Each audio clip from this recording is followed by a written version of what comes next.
رمضان المبارک کا چاند رحمت کا اعلان ہوتا ہے۔ جیسے ہی آپ اس چاند کو دیکھیں تو ایک بار درود پاک پڑھیں اور الحمد شریف پڑھیں۔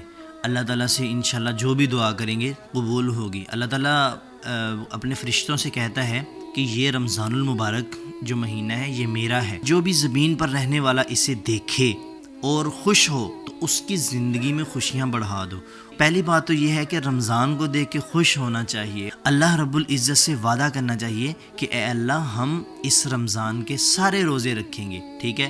تو یہ ایک دوزخ سے نجات کا بہت بڑا عمل ہے، اللہ تعالی ہم کو کامیاب فرمائے۔ اور دوسرا ایک وظیفہ ہے، جیسے ہی رمضان المبارک کا چاند نظر آتا ہے تو مغرب کے نماز کے بعد آپ نے سورۃ القدر کو 21 مرتبہ مطلب 21 ٹائمز جو ہے آپ نے اس کو پڑھنا ہے۔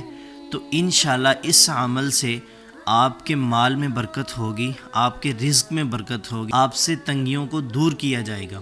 اور ایک روایت میں ہے کہ سورۃ الفتح، جیسے ہی آپ کو رمضان کا چاند نظر آتا ہے سورۃ الفتح کو 3 بار پڑھنا ہے، اس سے رزق میں فراخی ہوگی۔ اللہ تعالی ہم سب کو عمل کی توفیق عطا فرمائے۔